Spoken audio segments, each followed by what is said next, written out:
Alright guys, DutchCrab here back again today. The CDL begins tomorrow, so there is so much to discuss today. Some team announcements, some announcements to do with the casting desk and that kind of stuff. But also, the main thing I wanted to discuss today, this patch that dropped yesterday.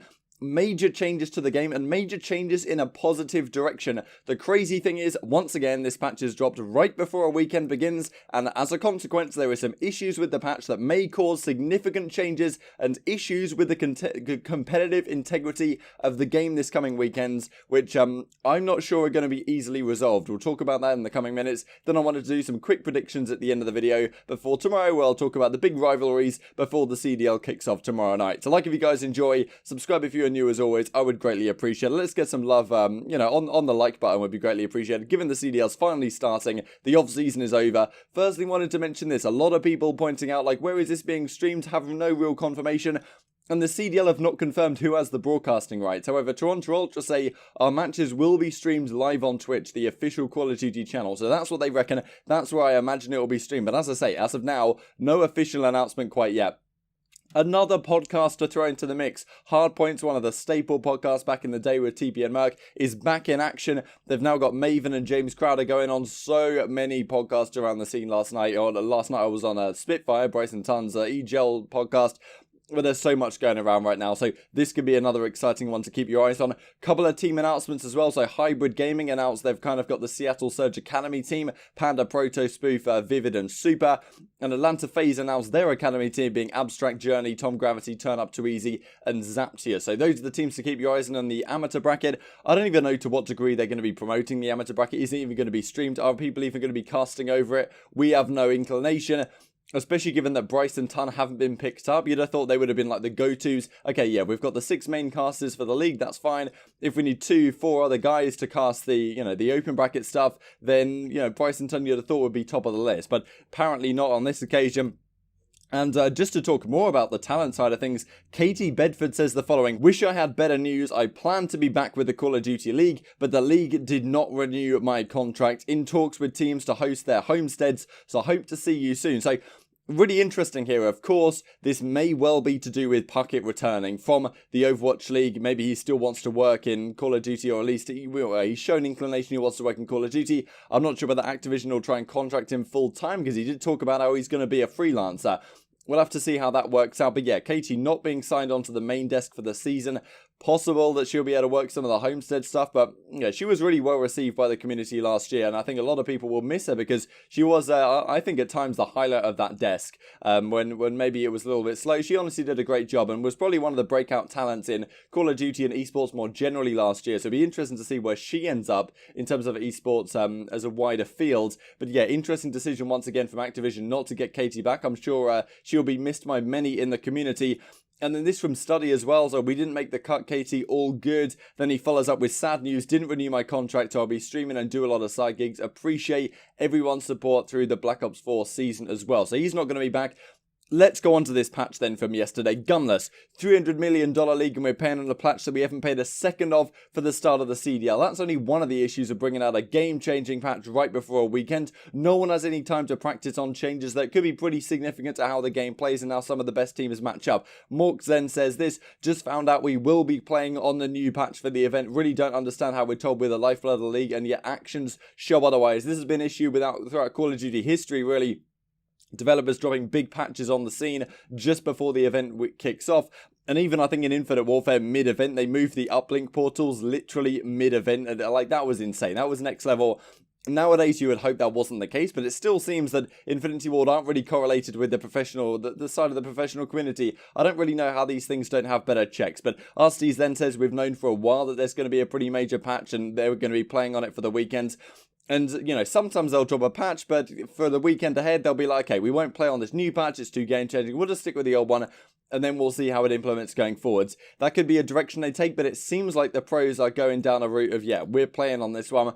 Now, this is what Aches talks about, and a lot of these changes are really positive, right? So don't get me wrong, the title may look like negative and stuff like that, but honestly, there's a lot of good positive changes here. So I wanted to give props to Infinity Ward for definitely moving in the right direction.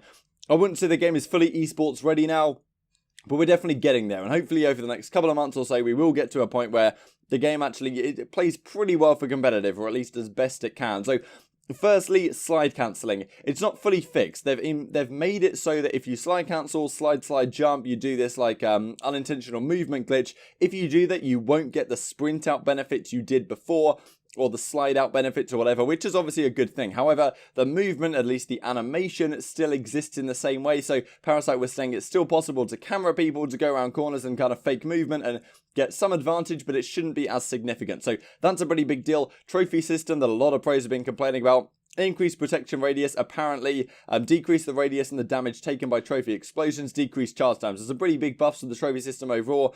Once again, some pretty interesting changes here. Domination flags must be neutralized. This is a massive change for domination on the whole. Flags have to be neutralized before being captured again. This makes it back like it was in domination and ghosts. I personally like that. I think it makes it better from a viewership perspective. I imagine this is what this change means, but pretty much in Ghost, if you're on a flag for 5 seconds as an individual, it would be neutral, and then the other team no longer get points as you're capping the rest of it. Or maybe if you're an individual, you can hop on a flag for 5 seconds, then neutral it, then hop off, try and play some kills, wait for your team. That kind of stuff. You can't do that when neutralization doesn't exist. So that's an important change. Neutralization timing settings available. Headshot multiplier damage has been clamped. This is a really big one. So, no more lucky headshots, at least in the CDL mode. And reduce the lightweight boost, or remove the lightweight boost and decrease charge time on dead silent. So, MattG made a great point on Spitfire last night, saying that yes, the lightweight boost being gone is great because dead silence didn't really need it. People no longer have overdrive when they pop dead silence, but decreased charge time means that you no longer have that in your head's mindset of, okay, this is how long dead silence takes to charge, therefore he should have it now, therefore he shouldn't have it now. And it's just an aspect of the game I wish wasn't a thing. I wish it was just a perk, but we've talked about that for a long time. Let's move onwards to this then. So Parasite says the patch is good. It fixed a lot of issues that were affecting the game. I don't agree with the timing of the update because there'll be a small adaptation period. However, it should be used because it legitimately makes the game better. So some positive stuff from Parasite. Mork says, only took them 3 months, better late than never. But he follows up with some pretty big complaints here. And Inflammable Fire points these out to me on Twitter. So here we go. Curious, it's under the CDL section. So does the headshot thing only apply to the whole game? Is it just CDL rules enabled? And I can say correct, it's only CDL rules for you guys watching. The headshot multiplier damage was a really big deal in terms of inconsistencies. That only has changed for CDL. So I'm sure the casual players wouldn't really like it very much if we got rid of the headshot damage that allows them to get lucky kills. But it's been removed from the CDL rule set. And this is going to cause a big issue. Keep that in mind when we talk about something in just a second here. So this is what Parasite says. The CDL rules are bugged and we aren't using them at the event to my knowledge. So this is really where it gets interesting. Parasite says the following: CDL domination, the multiplier for multiple players capturing an objective, isn't working still. So I imagine what he means here, if multiple players get on a flag, like 3 of you or whatever, the multiplier in terms of how quickly you capture the flag doesn't line up with how many players are on the flag. Now that is a pretty game-breaking thing, and that means that you have to use the non-CDL rules and just set it up as if it was a CDL. So in the game, you can select CDL domination and it will make the rules for you, but it has that issue. So what you have to do is select domination normally, then set up the rules as if you were playing the CDL. However, given these changes, such as the headshot multiplier, now, and also the neutralization thing, now affects the CDL mode only, then if you make the game without the CDL mode and set it up as if it were, the headshot multiplier is now back in the game. And this is what Spacely's talking about. Major issue, because if we had to set up the rules manually and not play CDL domination, the headshot multiplier comes back along with pre-patch dead silence, literally 2 completely different games. So, and everything will be played pre-patch then, right? I hope not, because the game is legitimately better now. What is the solution here? You've got a situation where the CDL hardpoint, CDL search and destroy works perfectly fine. You can play a superior game with dead silence, which isn't broken, and also headshot multipliers, which aren't broken, and some other benefits. However, in domination, because of the glitch with CDL domination, you would have to play on the standard rule set, meaning that dead silence and the headshot multiplier are back in the game. So Spacely says you're effectively playing two completely different games. If that's the case, this is why you don't drop patches 2 days before the weekend begins, because issues like this come up and you have no time to fix them. Now what's the solution? Are you just going to play on the old patch and, people have been practicing maybe last night? It's a complete mess, and it's something that should never be a situation. This is pretty game breaking. It's not something that should be happening, especially with this $300 million league as Gunless is talking about. And this is what COD Gamepedia says about it then. If domination is broken in CDL rules, Minnesota will have to use normal domination modes to revert the positive changes to headshot multipliers and other CDL only fixes in this update. Hopefully that makes it clearer if I wasn't explaining myself as well as I could. But it is quite clear that this update on the whole is positive. You know, a lot of things that Parasite's talking about here are on the positive end. You know, after this, please, competitive integrity depends on it. There's some really important changes here, but clearly it's not ideal, especially given the weekend is 2 days away. I think this will still be very entertaining from a fan perspective. I just worry that from a competitive integrity standpoint, this update has set us back somewhat. And I'll share with you guys this clip from Scum right at the end of the video. But just before we end it, then just some quick predictions here, some quick fire stuff. This is in UK time. I'll leave the schedule down below if you guys would like to check it out. But Huntsman Empire, I'm just going to base this off the internal power rankings I have in my head. I'm going to go Empire, but just about. Seattle Surge, Florida, I'm kind of tempted to take the Mutineers. I think the Rocker will beat the Gorillas. I think the Subliners will just edge the Royal Ravens, but this could go either way for my money. I don't know about Seattle Surge versus Ultra. I kind of want to favor the Ultra, but I almost think this is super 50-50. I'm going to say Ultra off the rip. I feel like one of these teams that we expect to be decent won't be so good on the weekend. Maybe Seattle Surge will be that squad. I think the Mutineers will beat the Gorillas. I think OpTic will beat Paris. I think FaZe will beat Empire. I think the Royal Ravens or London will beat Paris.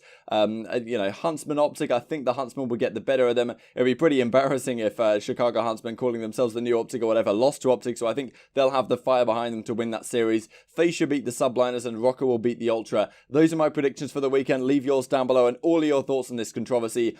Tomorrow, I'll see you guys in a pre-recorded video I made on the best rivalries for the upcoming season. I'll probably upload that a bit earlier than I usually do. And then in the evening, the weekend kicks off. Because this is only 30 minutes after I normally upload a video. So I'll upload it earlier in the day. And then you guys should still have some content before the league kicks off this weekend. I'll be doing all the coverage as I normally do.